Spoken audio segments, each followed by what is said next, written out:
India's Prime Minister Narendra Modi inaugurated the Atal Bihari Savory Nahava Sheva Atal Setu in Maharashtra's Mumbai, the commercial capital of India. The Atal Setu has been constructed at a cost of more than $2.14 billion. It's about 21.8 kilometers long. It's a 6-lane bridge with about 16.5 kilometers length over the sea and about 5.5 kilometers on land. It is the longest bridge in India and also the longest sea bridge in India. Now, it will provide faster connectivity to Mumbai International Airport and Navi Mumbai International Airport, and it will also reduce the travel time from Mumbai to Pune, Goa and South India.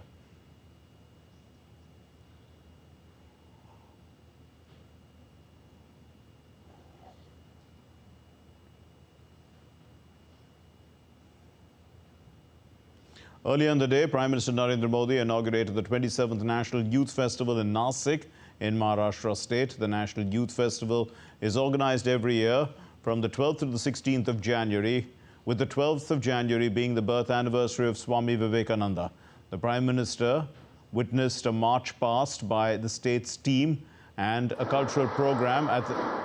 This had the theme of Viksit Bharat at 2047, Yuva ke liye, Yuva ke Dwara, which included rhythmic gymnastics, Malakham, Yoga Sena, and also National Youth Festival song. Addressing the event, the Prime Minister said that India's greatest strength is its youth power, and that the youth is the backbone. The youth are the backbone of development. समय हर किसी को अपने जीवन काल में एक सुनहरा मौका जरूर देता है। भारत के युवाओं के लिए समय का वो सुनहरा मौका अभी है। अमृत काल का ये कालखंड है। आज आपके पास मौका है इतिहास बनाने का, इतिहास में अपना नाम दर्ज कराने का।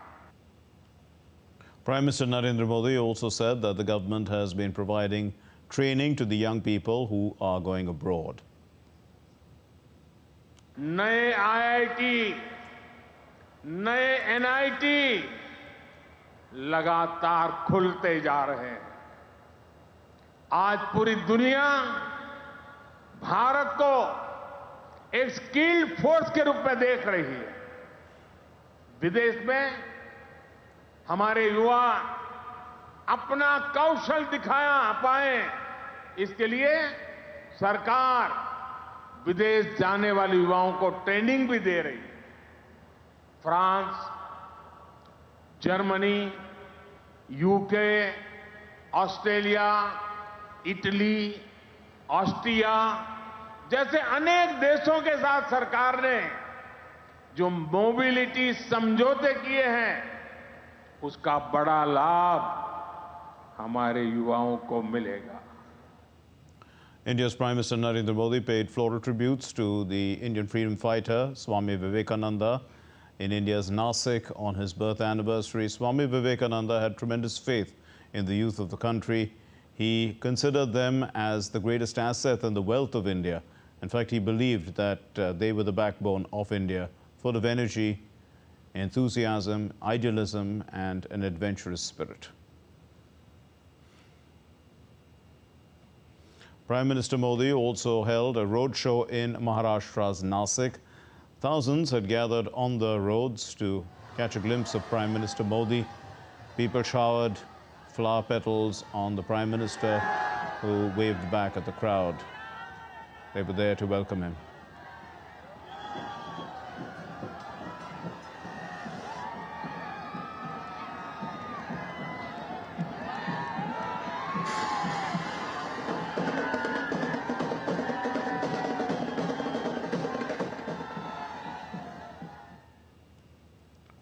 India's Prime Minister Narendra Modi offered prayers at Ramkund in Maharashtra's Nasik. The Prime Minister was adorned in traditional attire and he performed puja. It's believed that Lord Ram used to bathe here during his exile.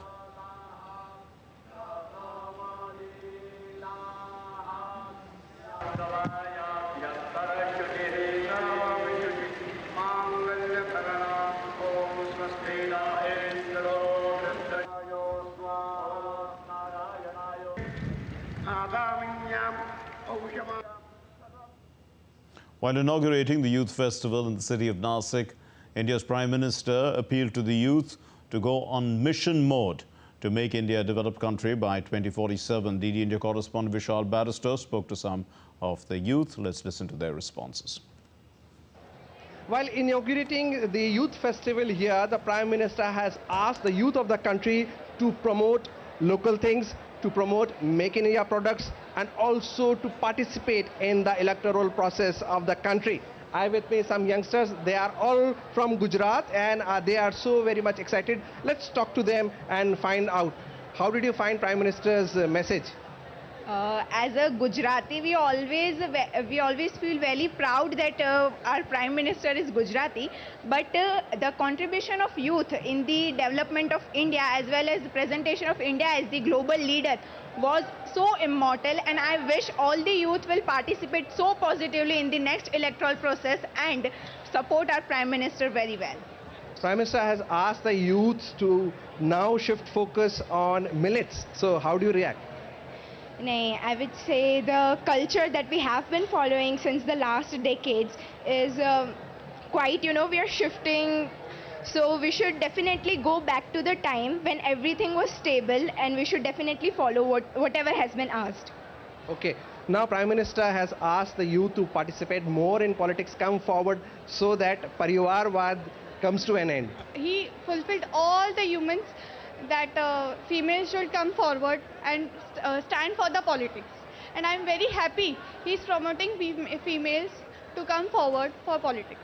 Okay, now you are dressed in typical Gujarati style here in Maharashtra. So how do you feel?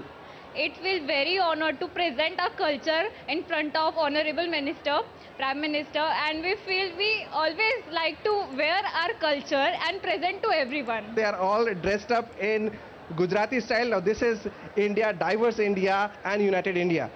With cameraman Rakesh in Nasik, this is Vishal Barrister for DD India. India's Defence Research and Development Organization has conducted a successful flight test of the new generation Akash missile from the integrated test range Chandipur off the coast of Odisha. The flight test was conducted against a high-speed unmanned aerial target at a very low altitude. During the flight test, the target was successfully intercepted by the weapon system and it was destroyed. The successful flight test has paved the way for the user trials now, and the Akash NG system is a state-of-the-art missile system capable of intercepting high-speed, agile aerial threats. Some international news. Israel has rejected South Africa's accusations at the United Nations' top court, calling them grossly distorted. The country also said that the court lacks jurisdiction over the Israel-Hamas conflict. South Africa has filed a lawsuit at the International Court of Justice, asking judges to impose emergency measures to immediately halt fighting in Gaza. Israel told the ICJ that its actions in the enclave are an act of self-defense against Hamas. And DD India's Ishan Garg now reports from The Hague.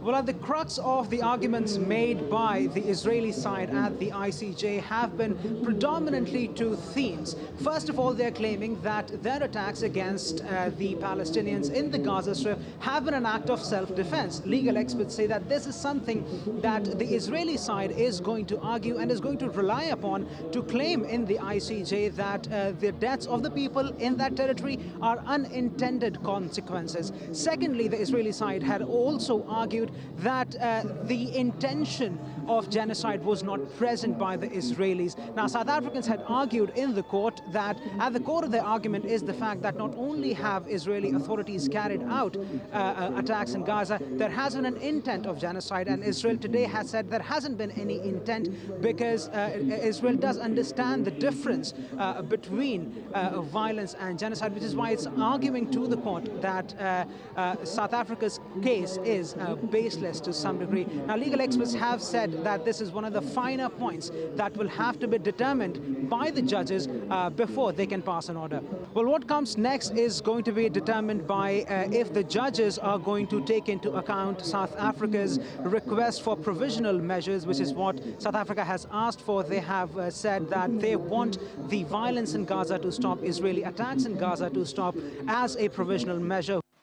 The applicant has regrettably put before the court a profoundly distorted factual and legal picture. The entirety of its case hinges on a deliberately curated, decontextualized, and manipulative description of the reality of current hostilities. South Africa purports to come to this court in the lofty position of a guardian of the interest of humanity. But in delegitimizing Israel's 75-year existence in its opening presentation yesterday, that broad commitment to humanity rang hollow.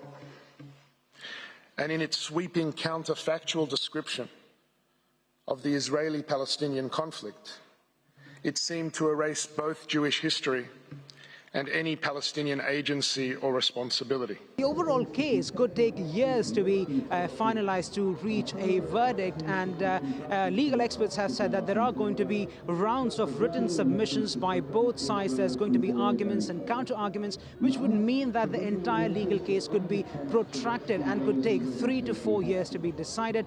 But what we can expect in the next few weeks is possibly provisional measures being ordered by the ICJ in Pretoria's favor, or they could simply reject that, and we will have to still wait for the final case to be decided in a few years' time.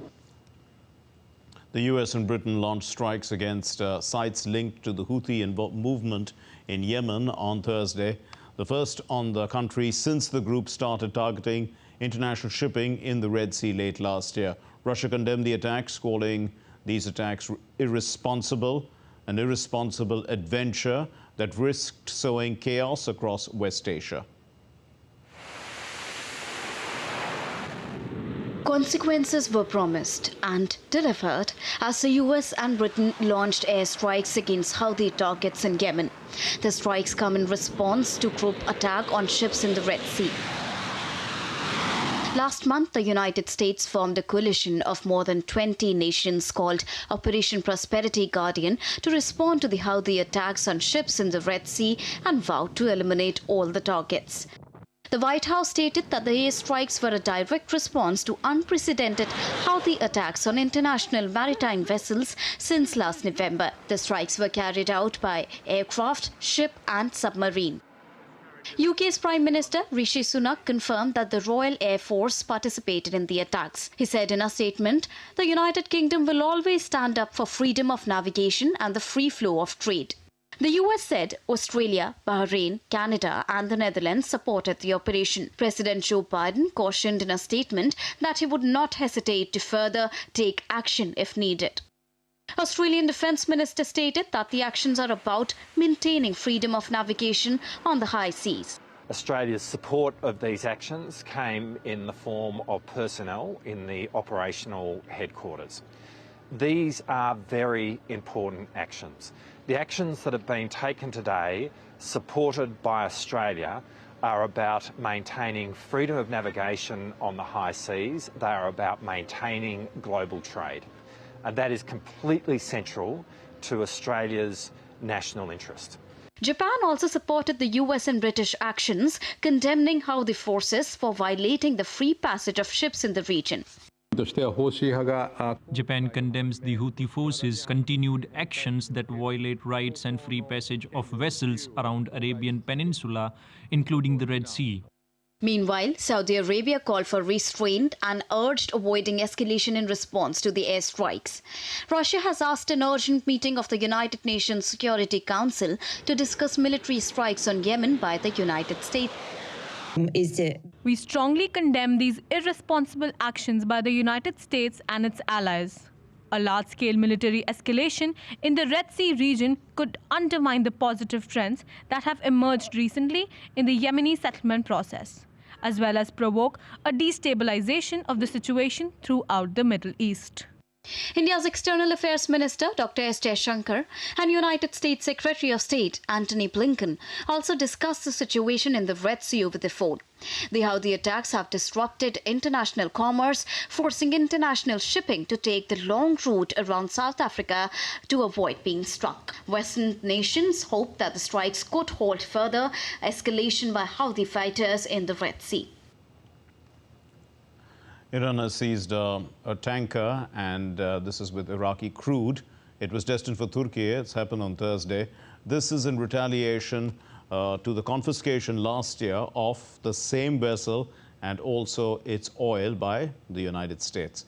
The seizure of the St. Nicholas coincides with weeks of attacks by Houthi rebels targeting Red Sea shipping routes. St. Nicholas was seized by the United States last year in a sanctions enforcement operation when it sailed under a different name, Suez Rajan at the time. Now, following this move, Iran has warned the United States it's going to retaliate. It says this act is not going to go unanswered. Let's take a look at some other stories from around the world. The U.S. Secretary of State Antony Blinken, the French President Emmanuel Macron, and key Middle East leaders are slated to attend next week's World Economic Forum at the 54th annual gathering at the Swiss ski resort of Davos, which will occur against the most complicated geopolitical backdrop. U.S. electric vehicle maker Tesla has announced the suspension of car production at its factory near Berlin from January 29 to February 11, citing a lack of components due to shifts in transport routes because of attacks on vessels in the Red Sea.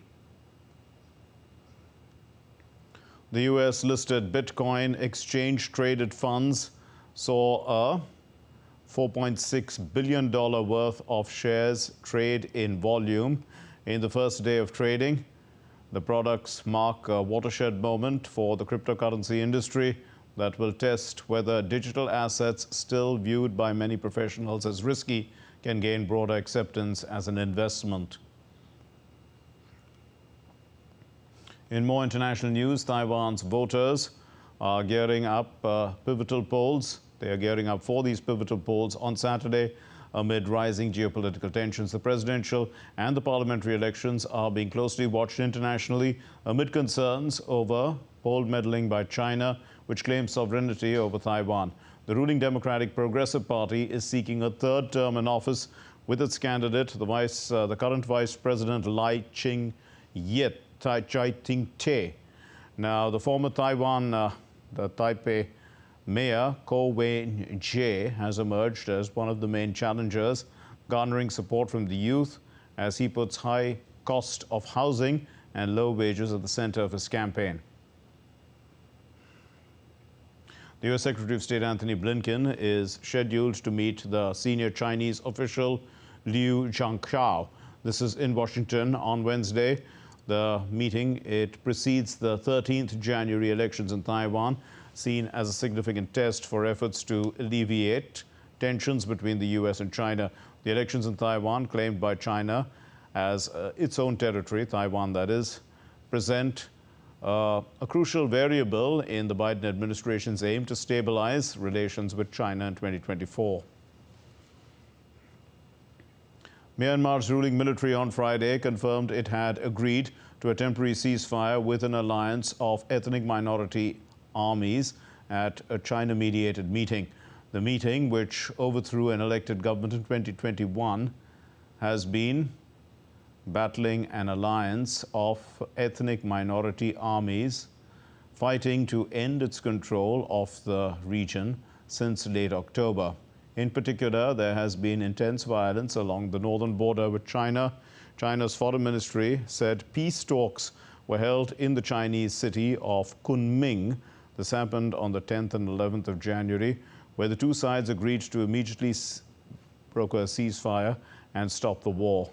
Both parties also pledged not to harm residents at the Chinese border. News from India, the Viksit Bharat Sankalp Yatra is being undertaken across India with the aim to inform people about the government's welfare measures by ensuring that their benefits reach the targeted beneficiaries in a time-bound manner. The Yatra has reached Anantapuram. This is a district in the southern Indian state of Andhra Pradesh, where the local communities welcomed it with great enthusiasm. In fact, during this event, the use of nano-fertilizer in agriculture and methods of spraying with a drone were explained to farmers. Some sports news now. The Indian men's doubles pair of Satvik Sairaj Ranki Reddy and Chirag Shetty breezed into the semi-finals of the Malaysia Open 1000 tournament on Friday. The Indian duo brushed aside Chinese world 32 pair 21-11, 21-8. In the women's doubles event, Ashwini Ponnappa and Tanisha Krastow, they lost to the Japanese pair, to a Japanese pair, 15-21, 13-21, and they bowed out. Well, that's about it in this edition of DD India Live, but let's know your thoughts on the news of the day. Connect with us on Facebook, X, and on Instagram. We'll be back with more news as it breaks here on DD India. My name is Mark Lynn. From all of us, thanks very much for watching DD India Live. Namaskar.